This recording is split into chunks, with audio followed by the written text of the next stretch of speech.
Today, I'll compare and contrast shooting fast-moving action with Nikon's new 70-200 2.8S lens for the Z cameras, as well as the 24-200 f4 to 6.3 lens lots of you have asked about, and why not throw in the 500 PF on the FTZ adapter.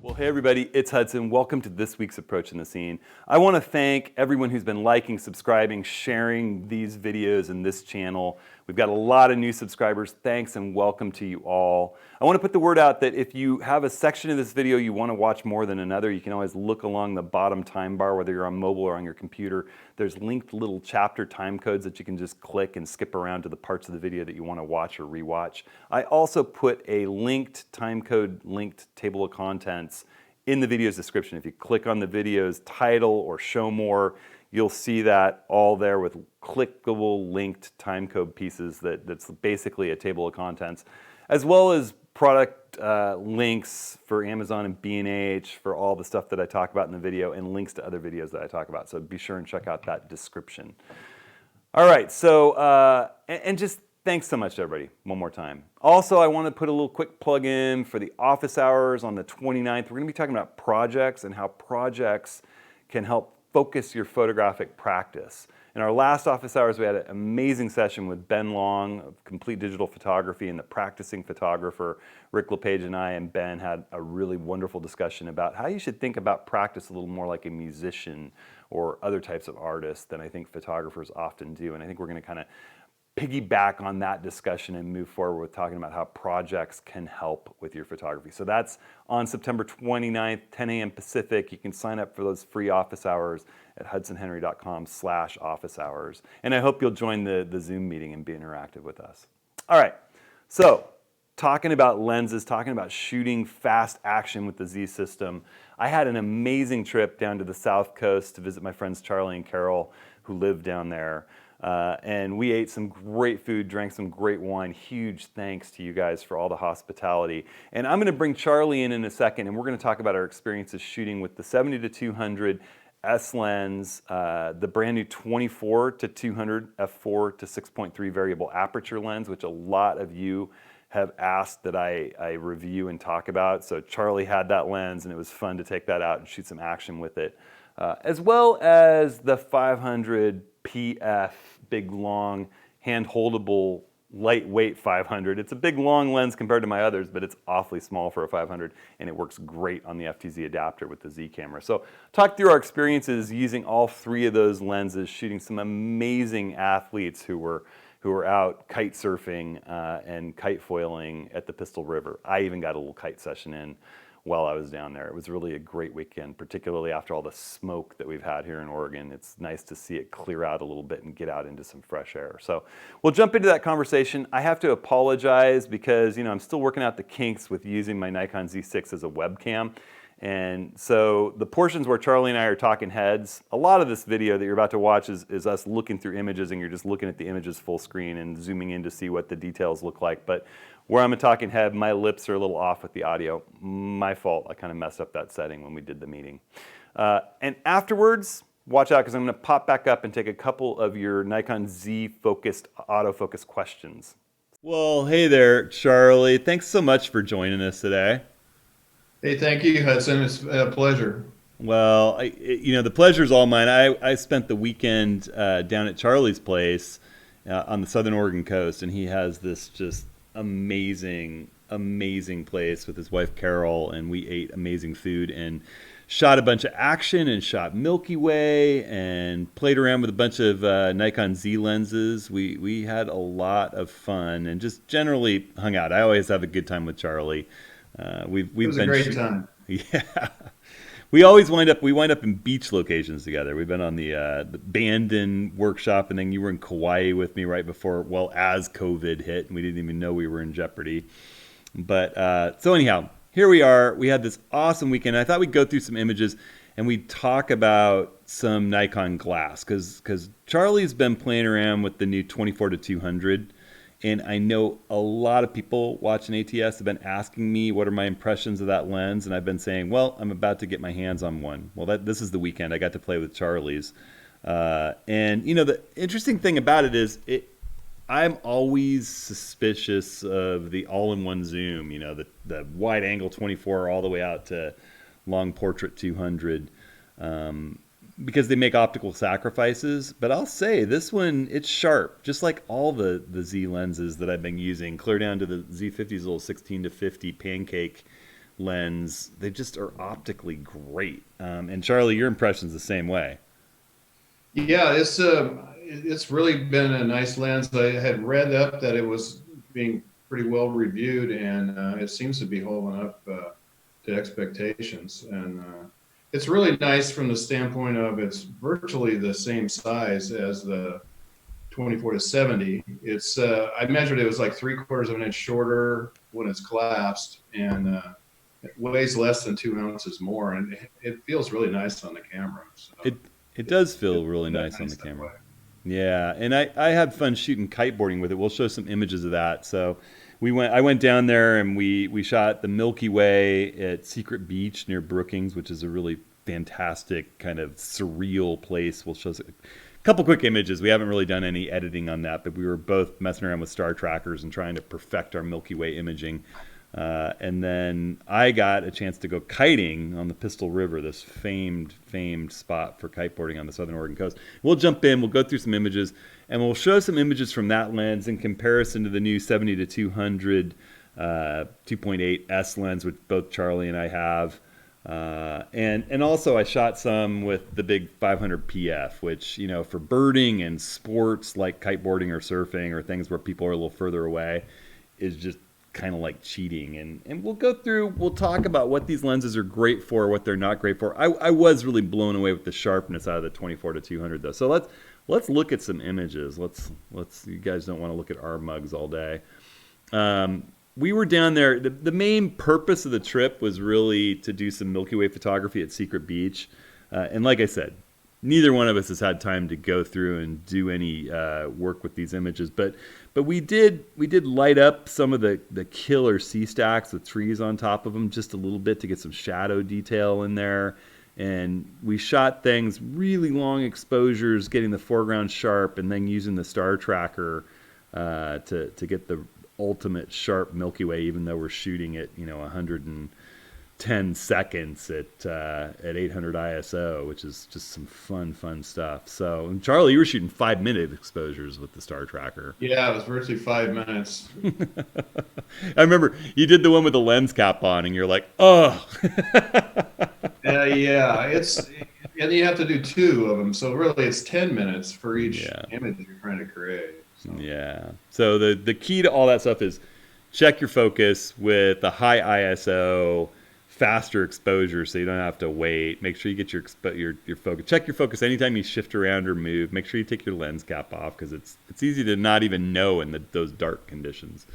But then the next day we went out to the Pistol River, which is just this really spectacular place for kiteboarding. And anybody that knows me knows, I'm a dad, husband first and foremost, then photographer, then kiteboarder and backcountry skier, and but kiteboarding is a serious kind of an addiction for my whole family. My wife and I and our kids have grown up kiting, and this spot on the southern Oregon coast is just you hear about it a ton. I'd never been out there. It's so beautiful, and Charlie and I and Carol went out there, and we took all these lenses. We had the 24 to 200, we had the new 70 to 200 S lens, and we had my big 500 PF. Charlie has one of those too. We're pretty much geared geeks in about the same degree. And I'm going to jump in here, and I'm actually just going to kind of filter what we're looking at here by lens. So I want to start out looking at the 24 to 200 images. And as we jump in there, I'm going to go ahead and close down my panels and look at this in the loop view. And I'm going to turn on my info panel so we can see what the exposure settings are here. So here's an f7 shot. We're at 28.5 millimeters. This is pretty close to the the widest that this lens goes. And you can see, I mean, edge to edge, this thing's plenty sharp for an all-in-one. You know, he's just I think that might be a bit of well, he's down the. I think the focus is on the kite. I think that's the subject. So focus is locked in on the kite there, but it's really darn sharp. Here's one. I think Charlie took that one, right? Didn't you take that one? Let's have a look. Yeah, that was one of your shots. So. Yeah. Yours are coated purple here. And I took some. I was just kind of testing it out. So here it is at 27 millimeters. I just wanted to get the whole coast and how beautiful these rocky shorelines in the sky. And once again, you know, you look around this image at 1:1. This is with the Z7, so we're shooting this at what, 46 megapixels. You got some other kiters out there. I mean, this thing is plenty sharp. I've done nothing but maybe pull the shadow slider a little bit. None of these images are cropped. None of them have noise reduction or sharpening or anything like that. They're just straight out of the camera raw files. I zoomed in a bit just to get it a little bit more close and personal. So at 50 millimeters, thing's still looking really beautiful. That's probably close to its max aperture. You said by about 70 it hits 6.3, right? Yeah, it jumps up pretty fast. There's a foiler back there with his foil board on. And then, you know, if you question whether or not its focusing works well enough to track action, clearly, you know, here we are out at about 200 millimeters as max extension. It's having no problems tracking action on the Z camera.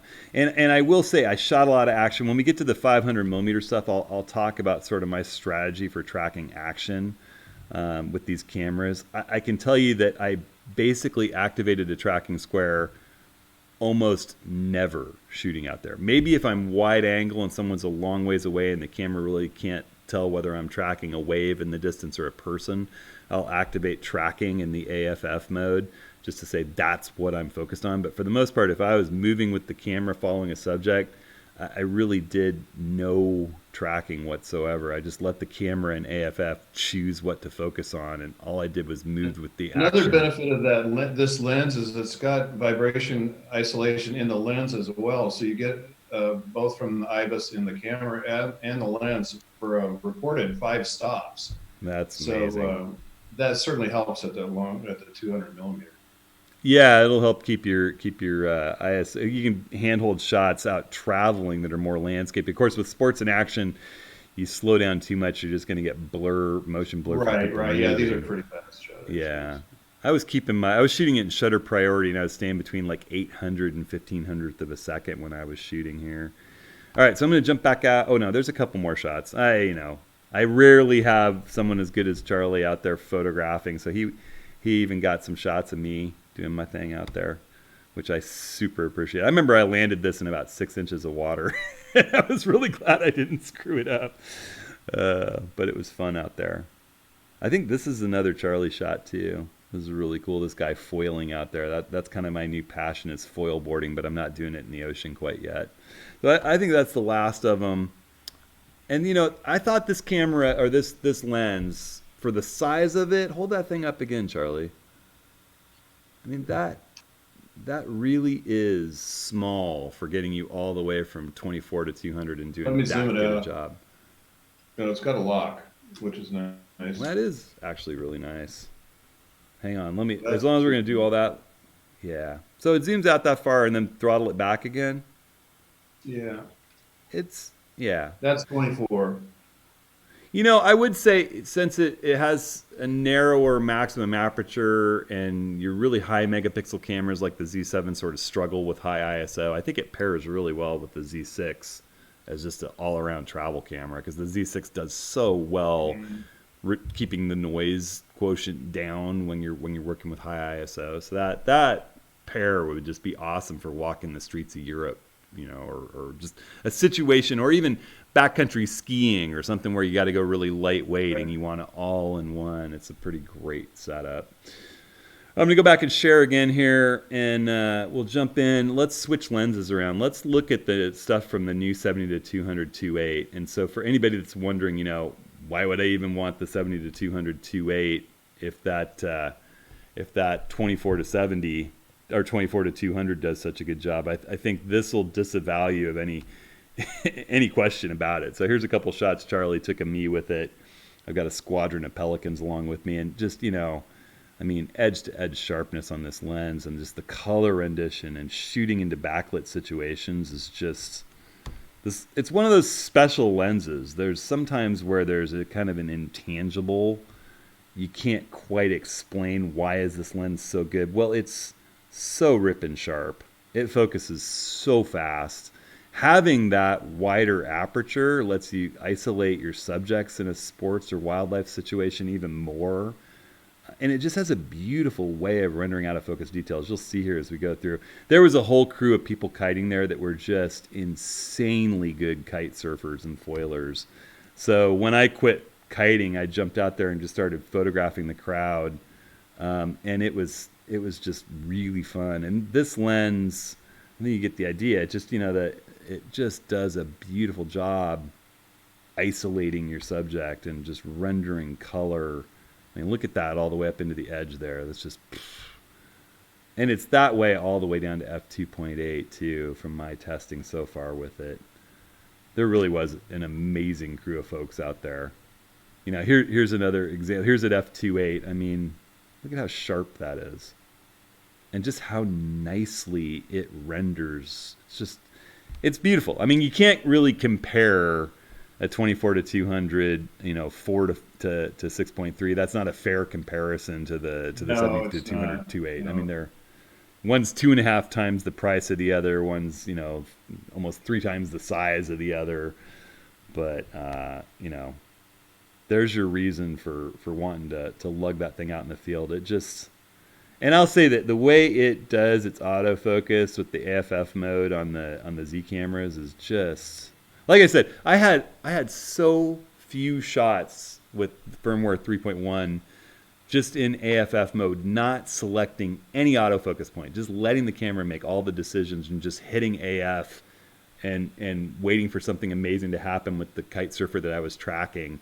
And if it lost a person or chose a wave inside the person, just let go and press it again. And 9 times out of 10, 99 times out of 100 maybe even, it grabs what you're after because you're following it. And just fire. I was in high-speed continuous mode. I love this guy in the background. It's like upside down and backwards.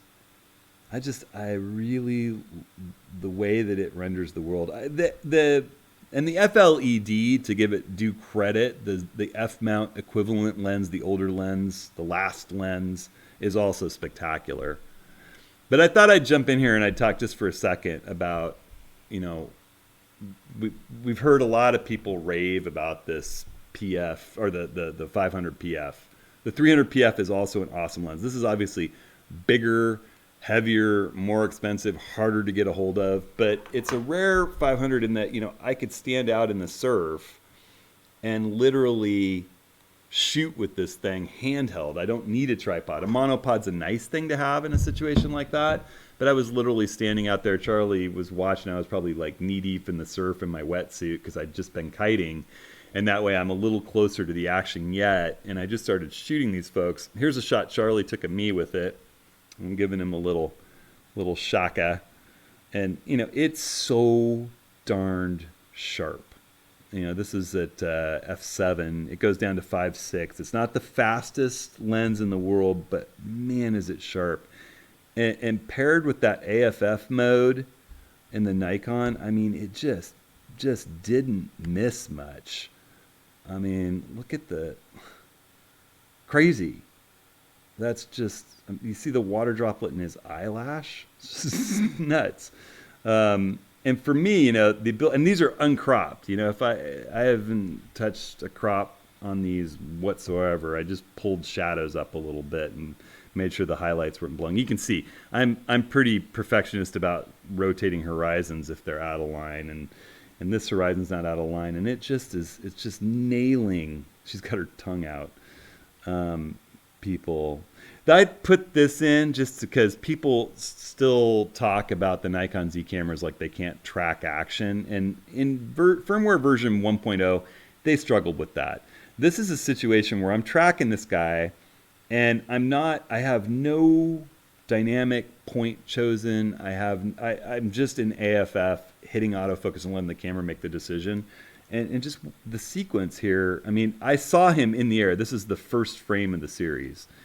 I snapped over to it and just laid the trigger down, and his footwork in the scene just baffles me. You know, I as a kiteboarder, I ride a surfboard some, but not like this. You know, I can't imagine jumping strapless. And every one of these shots, he's just razor sharp. This whole sequence, I mean, it just keeps him tracked. And then somehow he pulls this off. I mean, and lands and rides out of it, which is just nuts to me. And you can see the camera is just doing an awesome job there. But, you know, here's the reason why you just can't substitute having a big long lens to shoot surfing or sports from a slight distance. You'll see all the big lenses down on the football sidelines or soccer stadium sidelines. Or birders, you know, when you really want to fill the frame. There were some women out there that just rocked too. There was a great crew of people. Look at that. He's holding the board between his legs while he's up there. It's just nuts. He came down and darn near landed that. He actually crashed that one and had to drag for his board. And then, a bird flew through my frame, and I just tapped the AF button, and boop, it knew it's a bird that I'm tracking, and blurred the background of the ocean. It wide open f5.6. I think, you just can't substitute having a big long lens if what you love is sports action and wildlife. I think you get the idea. All the shots are great, but there's something a little special about having that really long lens out there. So, Charlie, I had a blast. I want to thank you so much for letting me use that 24-200 a year, not to mention feeding me amazing food and wine and taking me on such an awesome adventure and letting me hang out in your awesome home. Well, it was a real fun weekend. It was a great time. I can't wait to do it again, man. So, We'll have to do it. Do you have any final thoughts on your experience shooting the kiteboarding? Because you hadn't done a whole lot of that before, had you? No, I hadn't. I mean, one of the things I really noticed with the 70-200 was it really seemed to be able to handle pointing it right into the sun, and with all that glare on the water.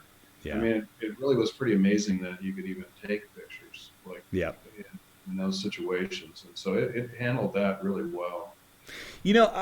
I was surprised that the 24-200 did as well as it did focusing into backlight. It wasn't bad, and I don't think it's fair to compare that lens to the 70-200, but I would compare it to the 24-70. And the fact that you can actually, if you had to buy one, I'm not with the kit lens with the camera, but if you're just going to buy one, it's actually $100 cheaper than the 24-70, which just seems kind of amazing to me.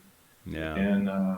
And so just to get that little extra reach, I just think it's going to give you some opportunities you wouldn't otherwise have, as long as you have the light to work with. I know they have a 24-120 constant aperture f4 on their lens roadmap, and the f mount version of that lens was pretty good. I'll bet the s mount's going to be amazing, but having that 120-200 is a big deal. You sacrifice some light gathering ability, dropping down to 6.3 at the long range. But man, I think that it's going to be a better pair with the Z6 than with the Z7 though, because the Z7's low light is just as bad as the D850s. You start getting pretty serious noise, but you can eliminate it at 1600, but by the time you get down to 3200 and 6400, you're really getting into a lot of noise. And the Z6, you can shoot to 10,000 and beyond and still do really good stuff with noise reduction. So anyhow, well, the reason I decided to try it was all the Z lenses just seem to outperform the lenses of the past, and I'm not surprised that it actually does as well as it does for the lens that it is. So I think I'm definitely going to keep it. For however Nikon's struggled in this little period right now, with marketing versus some of the other brands, I think that their lens design with the shorter flange distance and the wider open mount has definitely proven that their engineers can do more with it than people who stuck with the narrow mounts of old. I think that it was a brilliant move on their part. Plus, it lets you adapt anybody else's lens to their system, and their adapter's amazing for the old Nikon lenses. So I feel like they hit it out of the park. You know, I feel it's pretty amazing that they've gotten to where they've gotten via firmware with this first generation of cameras, and I'm super excited to see where it goes next.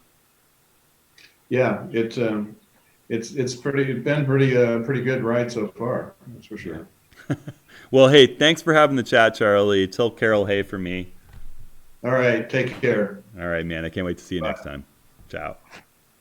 All right, and so again, a huge thank you to both Charlie and Carol for all the hospitality and the good times this last weekend down on the Southern Oregon coast, and also a huge thank you, Charlie, for linking up and talking about your experience shooting with these different lenses. So I wanted, before I jump off, a couple questions that have been recurring surrounding shooting action with the Nikon Z cameras. First question is just Z in general. Second question is more about the 70-200 in particular. So the first question is, what modes are you mostly using to shoot fast-moving action with the Z camera? And I'm going to say I really want you all to go out and practice. This has been a theme through the office hours lately, and also just when I'm teaching in general, that practice, practice, practice. If I haven't been shooting for a while, I'll just have my kids run like banshees around the yard, wear themselves out, and practice shooting action with my kids in the yard. A dog, shooting cars going by your house. There's a million ways to practice shooting action. But I would have you explore autofocus continuous mode with AFF, that automatic area focus, and just see how well that works for you in different situations. And I think you'll find that 90% of the time, you don't even need to select a target. You don't need to put a selection up. The camera will just make a good decision for you, particularly if you're tracking action where you have to move with the action and follow it with the camera. It does an amazing job recognizing what your subject is. There are times when maybe you're shooting action that's moving way out distance and they're not moving around that much in the frame, and the camera's going to have a hard time with that, or determining which of a couple of different figures you're trying to photograph. And that's where I would work with activating that tracking box in AFF. And you can program that to go to a button. I like to set up one of my user control modes, U3, so that the bottom button, instead of doing bracketing, which I normally set that button to do, the F2 button down in the lower, sort of your middle finger, or your ring finger of your right hand would hit that when you're holding the grip. I like that to control whether the tracking box is on or off. And I also, moving into the second question, like to set it up on the lens. We'll talk about that in a second. I would have you also explore autofocus continuous tracking. They're the AFC tracking mode, no, dynamic area tracking. So my favorite is really AFF and activating and deactivating that tracking box, but try out the newly revamped dynamic area too. That's where it has the little square with the points around it. You can set that and all those points are active and will pass the target around in them. I tend to like the AFF with the tracking box better in most situations, but see what works best for you. I think certainly with fast moving action like birds in flight or the kite porting with a longer lens that I was shooting in this video, you're going to find that AFF works the best for you. And honestly, I don't think there's a single image that I showed you today in this video that I activated the tracking box for. The camera is that good at picking out what your subject is. All right, so second question that I had is whether or not, how you set up the two different special function buttons on the lens for the 70-200. And because the 70-200 is often used for action and for moving subjects, it's that longer kind of sports wildlife length, and portraits. I like to put it so that that tracking box is right on the front button. Let's see, that's the function 2 button. I like to set the function 2 button in the menu to activate and deactivate the tracking box in that auto area autofocus mode right near the zoom dial. So I'm zooming and tap the button. There are several of them around the rim. I can hit it really easily. Turn that on, turn that off. And then the function 1 button, I like to set to be autofocus mode. So if I push this button in and rotate the back wheel, it's going to change from AFC to AFS to manual focus, and the front wheel is going to change the area modes. So it's just handy to have instant access to those without moving my hands on the camera body. It's like they're right there, my hand's already there. I don't even have to move. I don't even have to look up from the viewfinder to do that. So 2 little bits, words of wisdom. Thanks so much for watching. I had a ton of fun producing this one. Trust me, that was a great trip. I can't wait to do it again, Charlie. And thanks everybody for signing up for the office hours. Make sure that when you sign up for office hours, you contribute a question. That's what that question point is there for. You can either watch on YouTube Live or you can sign up for the Zoom meeting. If you sign up for the Zoom meeting, it's fun to see your face and have the interaction with everybody in the meeting. Again, that's on the 29th. And just hope everybody out there is staying healthy, staying safe. It's kind of crazy times out there. Hold on tight. Keep practicing your photography. And we'll see you next week.